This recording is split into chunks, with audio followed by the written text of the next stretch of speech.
자, 300페이지, 301페이지 위에 보겠습니다. 301페이지 보겠습니다. 300페이지가 앞쪽에 먼저 마틴 루터의 글을 잠깐 소개하죠.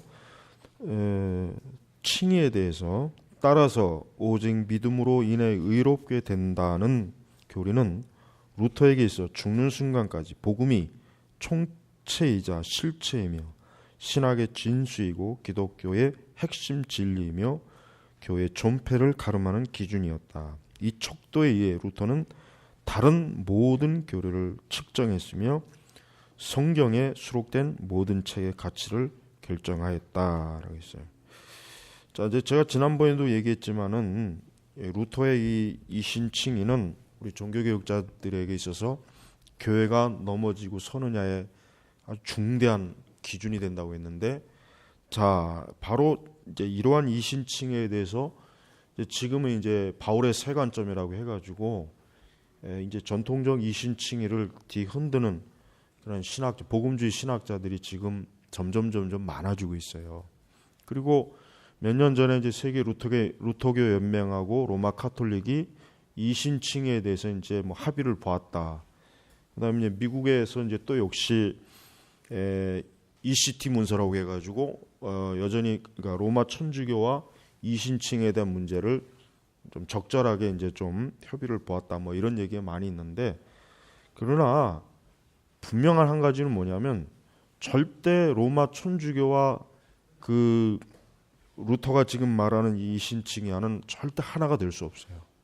그러니까 어떤 신학적 합의를 본다고 해도 성경적 이신칭의를 파괴하지 않는 한 합의가 안 돼요.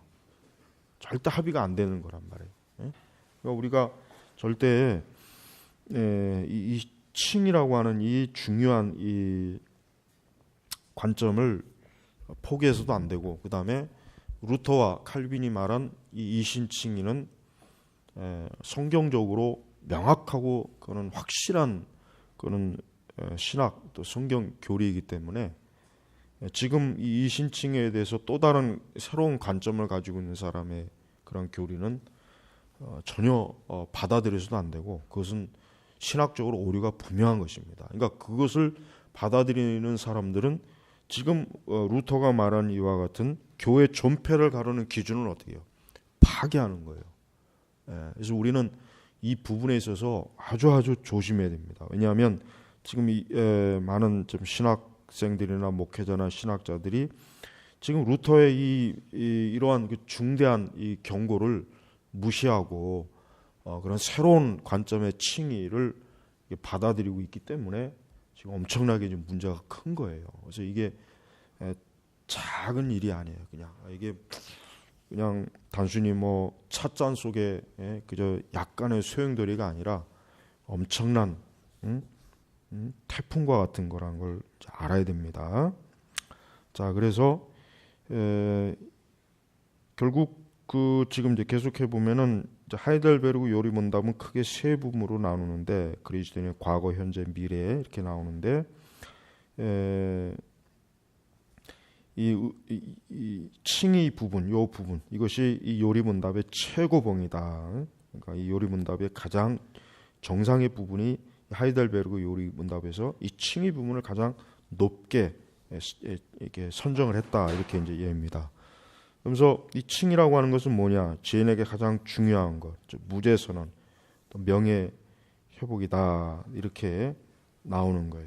그래서 우리는 이 칭의가 단순한 죄사함이 아니라 뭡니까? 이건 소극적인 거예요. 적극적으로 뭡니까? 의롭다. 그러니까 어떤 사람을 그냥 단순히 죄에서 그래 넌 이제 사면이다 라고 하는 것 차원을 넘어서 넌 이제 의로워졌다, 이렇게까지 얘기한다는 거예요. 그러니까 죄를 용서하는 수준으로만 칭의를 얘기하면 안 되고, 뭡니까? 한 걸음 더 나아가서 이제 그를 의롭다고 여겨주는 거예요. 의롭다. 이게 법정적인 칭이라고 얘기는 하는데, 이 칭이라고 하는 것이 굉장히 크다는 이유가 바로 여기에 있는 거예요. 아니 어떻게 죄인이었던 사람을 그냥 죄에서 사면하는 것만으로도 대단한 거잖아요. 죄인이었던 사람을 그래 내가 이제 너의 죄를 사면한다 해서 사면 자체도 대단한데 그 사람을 너는 이제 의로운 사람이다라고 한다는 건 굉장히 뭐예요? 엄청난 이게 변화란 말이에요. 변화. 굉장히 대단한 거라고. 그래서 이신칭의가 그래서 놀라운 거예요. 예. 그래서 우리는 이 종교개혁자들의 이 이신칭의는 절대로 루터나 칼빈이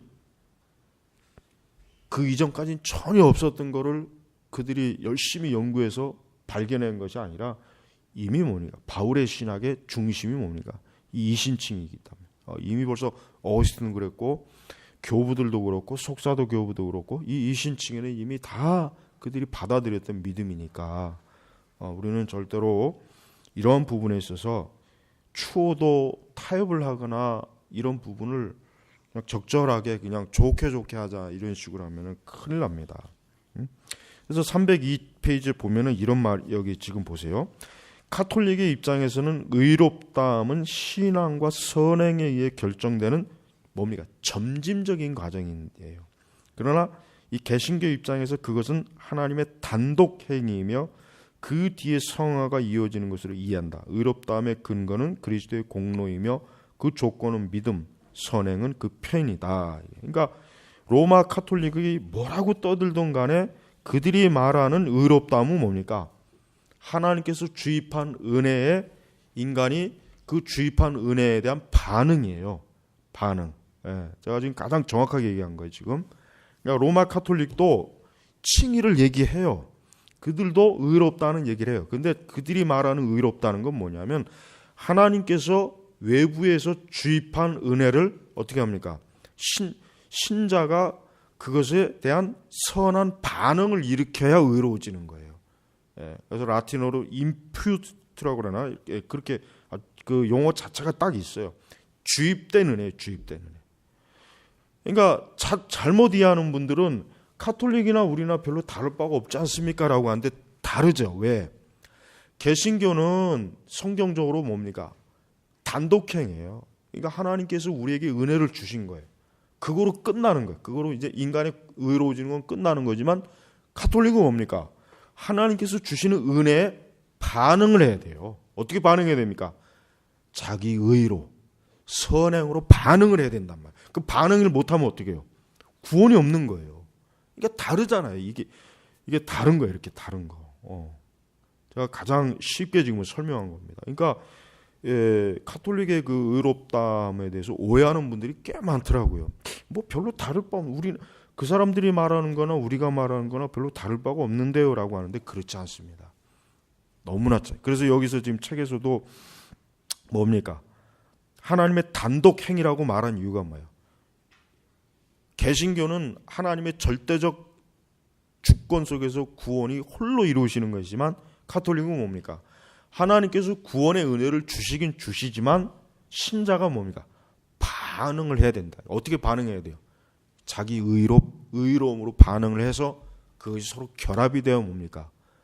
하나님 앞에 구원받을 수 있는 어떤 선행의 열매가 되는 거예요. 선함이 되는 거예요. 여러분, 그러니까 우리가 천주교 신자들은 여러분, 제가 전에도 얘기했지만은 그들은 구원받았다라고 얘기를 못합니다. 천주교 신자들에게 당신 구원받았습니까? 그러면은 굉장히 그 말에 대해서 거부 반응이 심하고 그 말을 이해를 못합니다. 어떻게 구원을 받았다고 얘기하냐? 하나님 앞에 가봐야 알지. 왜? 자기가 그동안 이 땅에 쌓아놓은 공로를 모르니까 하나님 앞에 가봐야 그걸 안다는 거예요. 그러니까 천주교는 죽어봐야 구원을 받았는지 안 받았는지 알고, 개신교는 뭡니까? 성경대로 나는 구원 받았습니다라고 단정적으로 믿음으로 고백하는 것이란 말이에요.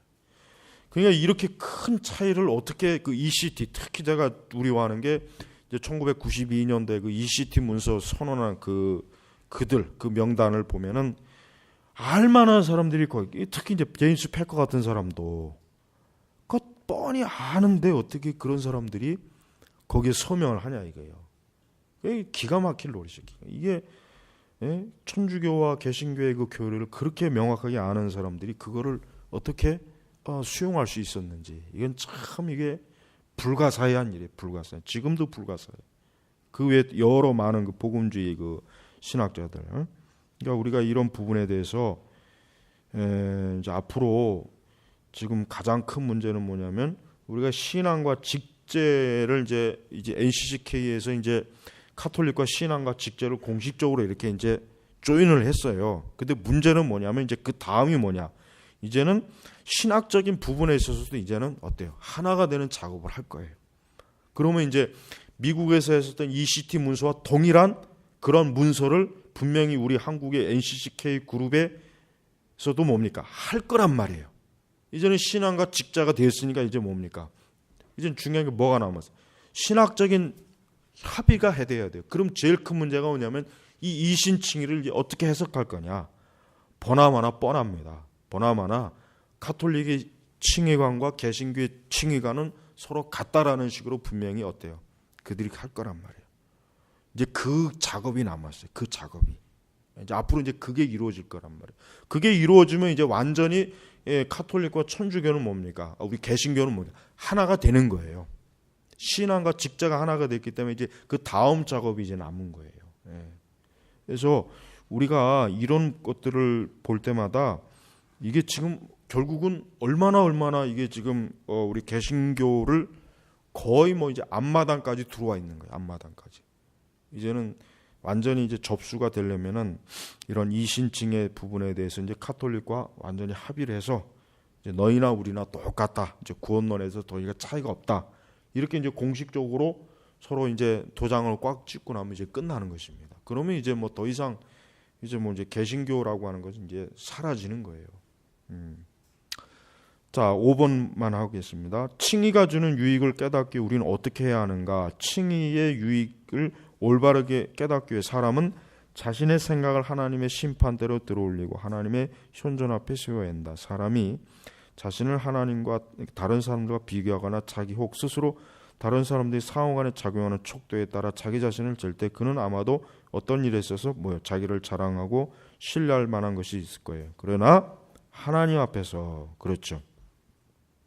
하나님 앞에서. 그러니까 칼빈이 지금 여기서 이제 그 헤르만 바빙크의 개혁교육학과 기독교 강의에서 얘기하는 건 뭐냐면 인간의 의의 기준을 어디에다 두느냐 이거예요. 어디에다 둬야 됩니까? 하나님 앞에 둬야 돼요. 사람과의 비교나 기준은 둬봐야 뭡니까? 그건 정확한 게 아니에요. 나보다 못한 사람만 쓰면은 내가 대단하게 보일 것이고 나보다 훌륭한 사람 앞에 가면은 내가 초라해 보일 것이고 기준이 없잖아요. 기준. 그러니까 뭡니까? 칼빈도 하나님의 현존 앞에 세워야 된다. 바빙크도 뭡니까? 하나님의 면전에 서서. 그러니까 바빙크나 칼빈이나 동일하게 지금 얘기하는 거예요. 인간의 의의 기준은 어디에 둬야 되느냐? 하나님 앞에 하나님께 둬야 된다. 사람이 아니라 이게 사람 앞에 둔다면야 뭐 아무 기준이 없겠죠. 그래서 우리는 이 칭의가 주는 유익, 결국은 우리 모든 인간의 자부심, 교만, 높아짐을 다 깨뜨리고 오직 하나님의 영광, 그리스도 앞에서의 영화로움을 우리는 드러낼 수 있다. 그러니까 하나님께서 인간을 구원하시면서 결국은 그걸 통해서 누가 높아지는 겁니까? 그리스도께서 높아지는 거예요. 그리스도께서. 그런데 로마 천주교는 그리스도가 높아지는 것이 아니라 궁극적으로 사람이 높아져요. 결국은 사람이 높아지는 거예요. 알미니안도 마찬가지고 펠라기안도 마찬가지고 세미 펠라기안도 마찬가지예요. 그들의 공통 요소가 뭡니까? 사람이 높아지는 거예요. 그러나 오직 이 우리 종교개혁자들의 이 이신칭이나 이런 구원가는 뭡니까? 오직 하나님만이 높임을 받는 것입니다. 주님만이. 이게 엄청난 차이예요. 그래서 우리는 이 알미니안도 이단입니다. 사실은 알미니안도 이단이야. 알미니안을 지금 이단이라고 얘기 안 하죠. 근데 알미니안도 이단이에요. 그것도 이단으로 봐야 돼. 그러니까 지금 알미니안 교리를 갖고 있는 그 우리 교단이 어디가 있습니까? 예? 저 순복음, 그다음에 성결교, 그다음에 또 어디가 있어요? 감리교, 그렇지, 감리교 대표적이죠. 그러니까 이런 부분에 있어서 엄밀히 얘기하면은 그리스도께서 전적으로 영광 받아야 될 것을 훔쳐오는 거예요. 반 정도 훔쳐오는 거예요. 반 정도 훔쳐서 서로 공평하게 나누자. 예수님 반, 나 반, 이렇게 서로 나눠서 먹자. 이게 알미니아냐 이게. 예. 그러니까 이게 굉장히 뭡니까? 이게 무서운 거죠. 엄밀히 얘기하면. 그러니까 우리가 이제 이런 부분을 잘 이해한다면은 장로교인들은 절대로 그 알미니안 그 교리를 가르치는 이러한 설교나 이런 것들을 잘 분별해야 됩니다. 이런 걸 분별 못하면은 그만큼 성경을 잘 모른다는 뜻이에요. 교리를. 그러니까 여러분들이 이제 우리가 이렇게 교리를 공부하면서 조금씩 이런 부분을 우리가 이제 구분을 이렇게 해서 우리가 믿는 신앙이 무엇이고 우리와 다른 신앙이 무엇인지를 이렇게 차차차차 이렇게 구분해 나가는 이러한 일들을 하는 게 그래서 이제 중요한 것입니다. 자, 마치겠습니다. 기도하겠습니다. 하나님 아버지 감사합니다. 항상 그리스도의 은혜, 그리스도의 영광, 하나님의 구원의 절대성을 저희가 잊지 않고 오직 주님을 영화롭게만 하게 하소서. 지금 이 시대는 하나님의 영광과 사람의 영광을 동일하게 보거나 아니면은 사람의 영광을 더 높게 치는 그런 이상한 그 아주 교회, 이상한 기독교가 지금 형성이 되고 있습니다. 이러한 때 저희가 더욱더 명확하고 분명한 바른 신앙관을 갖도록 저희들을 가르쳐 주시고 이끌어 주시옵소서. 감사하며 예수님의 이름으로 기도 올렸습니다. 아멘.